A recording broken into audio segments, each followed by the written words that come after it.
So, the local village festas. First of all, what do we think? Of course, we are Maltese. We know that we have a lot of feasts celebrated in every village, even in the small towns and in Gozo, of course. And maybe not everyone loves this kind of celebration. But to start with, we have to think and remember that the festa, and I will explain later why, is a moment in which we enter as an I and quietly changes into a we. So we go in a festa as an individual and we leave it as part of the community. Of course, in a rapidly modernizing and increasingly individualized world, we're always speaking about how the people have a bigger ego nowadays and how they tend to be more individualistic, etc. This talk will explore how Malta's traditional festa remains powerful spaces of belonging, identity, faith as well, also, and the sharing of opportunities for people to relate to one another. Beyond the fireworks and the marches, the village feasts are rituals, and drawing from ethnographic research across Maltese villages, I reflected also on these celebrations to continue to foster social cohesion, together also with integrational opportunities in which we see the old ones telling the stories to the young ones, which we call oral history, and which is very, very important because we would know what happened in the past and how things changed, and more importantly, where will we be going. So let me start with a simple image. A Maltese village, a warm summer evening in a Maltese particular village. The streets are lit, the church is lit, the fireworks, the banners hanging from the balconies, a lot of noise as well. The brass band passing through the streets, people and children cheering. Maybe some are swearing as well because of the roads that are closed, and a lot of environmental impact as well. But also, let's say it all, there is also an opportunity for an economic boost. People gather not just to watch, but also to participate. Families, neighbors, strangers, people that left the village go back to the same village to meet their old friends, their old school friends, or their family members, to see the nonna, the grandmothers, and the grandfathers, etc., etc. It is a moment of, how can I say, reunification, sort of. But in that moment, who belongs to whom? Does the individual belong to the community, or is the community there existing to support the individual?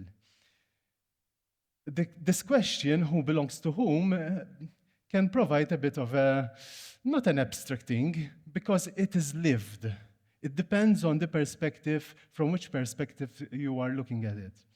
In Malta, one of the clearest places we can see this tension or disconnection is, of course, the Maltese Village Festa. We often think of the festa as a spectacle occasion, as a festival, as decorations. A lot of money is being spent as well, but it holds cultural tradition. It holds faith. It is a moment where the village halts, literally. And for example, myself, I come from Nashar, and I am very passionate about Nashar. Even my car number plate starts with an NXR. If I have a tattoo, it's related to Nashar. But it's something that I earned through the passing of time. No one told me, listen, you have to belong to the festa. It is something that I felt within myself. Of course, we are saying that the Maltese festas, the village feast, they are spaces where people come together. And there is also a lesson to be learned there, because we help each other in order to decorate the streets. In fact, I've did my research about Nashar, of course, my hometown, Mosta, Asha, because I have a lot of friends there, and also Birkirkara, which is my father's hometown. And you see differences, but there is something which is common in all of them. The community, the support system. For example, going back to Nashar, when the rain falls in September, you will see people literally crying, even those who speak against the festa. And everyone is there to help each other, giving out a helping hand in order to put the decorations away, to find a way how to still celebrate the village feast, etc., etc. Those are beautiful moments that you have to be involved in order to understand. What strikes me most is that people, they don't attend the festa, they belong to it. And in fact, in today's world, as we said, we speak a lot of individualism, but we are encouraged also to be individualistic. Look at the social media, for example. If I don't post, I feel bad. We curate our identities. We personalize our experiences. For example, there was a sort of bio being mentioned before we start, so we feel proud, oh, I did this, I did this, I did that. But at the end of the day, with all my work, what did I contribute towards the society that I live in, to the community? At the same time, speaking about this individualistic moment in our society, there are still fragmentations, of course, and a growing sense of disconnection, loneliness, loss of belonging, and awakening of community ties. So where does the festa fit in all of this? At the first sense, it might look like a contradiction because there is as we said, the religious tradition. Maybe not everyone will feel comfortable at that, but in reality, the festa are incredibly adaptive. Once there was Professor Jeremy Boisservin who wrote Saints and Fireworks, and he said that the festas in Malta will die a natural cause. Later on, he published another book, and he said that I was wrong, he said himself, because the festa, not only did it die, but it grew and adapted to today's society. We see the discos, for example, in the festa. Do they match? That's another subject. But they are including everyone, every part of the community. They evolve, they negotiate change, they absorb modern influences. So they are still relevant, and they will continue to be relevant. And sometimes we bring up the argument of they are not authentic anymore. But what is authenticity? Who can define that? Authentic for whom? They offer also a sense of belonging. And this, we need to work on it, this sense of belonging, which is not just about being present. It's about feeling part of something larger than yourself. You are doing this for the whole village. The village feasts in a festa, this happens in subtle but powerful ways. Through shared rituals, through collective preparation, through participation. Think about the volunteers, for example, the people who spend months preparing for these celebrations, the band members who rehearse intensely daily, especially before the festa arrives, the individuals who organize fireworks. In fact, only the day after the festa, which we call the scialata, it's not so popular anymore. Usually it is changing to a dinner in the evening, but it is only that day that they take a break in, because then they start to rethink and plan for the next year's festa. They are contributing to a collective agreement. These people are doing a great job for the opportunity. In fact, one participant once said, the feast is not only a week, it is the whole year, and it is true. In fact, even before coming here, we were talking about one of the band clubs that I represent, because Nashar is celebrating the 300th anniversary of the statue of the Bambina. So every part of the community in Nashar is trying to do something in order to remember this beautiful anniversary. The festas as well, they are interdependent. One needs the other. Even those particular entities which have nothing to do with the festa, but they are also important, like the police, for example, the local councils, the people itself. How would a local council calm down a street full of residents that in that particular date, at a particular time, they can't take out their car, for example? I would say, okay, but someone who would not love the festa like I do would be very angry. So festas today are also shaped by modern pressure. Tourism, which can also be a very good opportunity.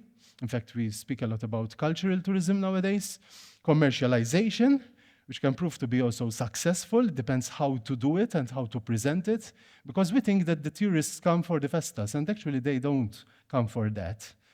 If you go to Rome, you go to the Vatican, even if you are not a believer, etc. If you come to Malta, what do you do? Where do you go to?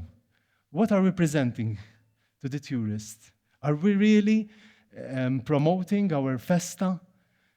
You know what I mean? Or how to decorate the church in a particular time of the day. On the eve of the festa at noon, we put up the lampier, we call it, the big like lantern in front of the grand altar. That means the officially start of the festa.